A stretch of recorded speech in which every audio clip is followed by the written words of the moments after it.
Hello, hello, hello. It is Sunday, June 22nd, 2025, and welcome to another edition of my simulation kick, as I like to call it. So today, I decided to create a 3D simulation in JavaScript again, and this time, the simulation is going to demonstrate the effect of sound waves on different material structures. And you can think of the sound waves as basically just emissions of air that are forced from this emitter. The emitter is, by the way, in a 3D space, so I can sort of manipulate this 3D space and zoom in and out.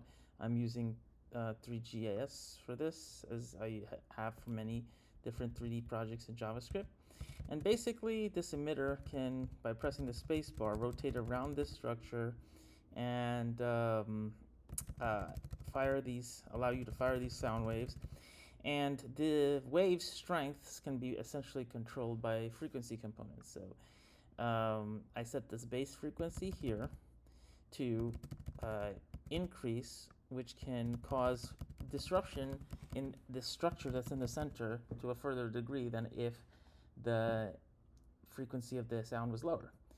So I'm able to also select different structures. So I can select pyramids, I can select a tall tower, what do I call it?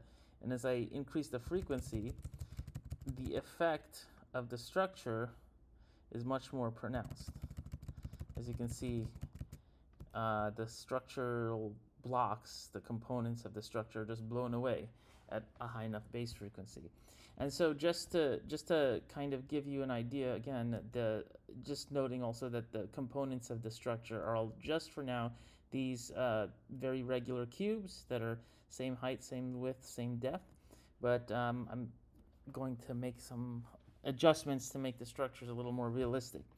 I can also do things like change the material.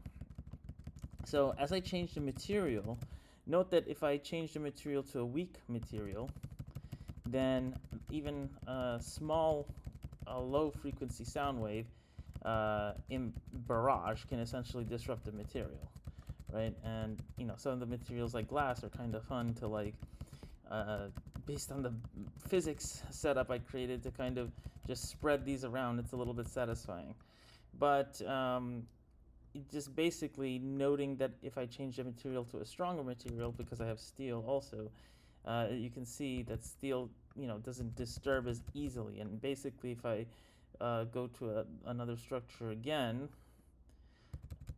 then I will have to actually, you'll see that there's much less ability to alter the structure of the steel blocks or steel central structure. It really also depends on what kind of structure I've set already. Some are more easily toppleable than others, depending on what material, or aside from even the material. So, but again, if I just change them, I have several structures here, and as I change them and I just increase the frequency, again, I have more ability to distribute these throughout the environment. So basically, what I can do is, what I'm planning on doing is making this a little bit more realistic, adding some more physics to the emitter, which is making it look a little bit more spider-like, just these basic legs on it, and allowing the emitter to move more freely around the board rather than just rotate around the circle, which circumnavigates the structure. So that's basically it. Thanks for watching, and I'll catch you in the next iteration. Bye-bye.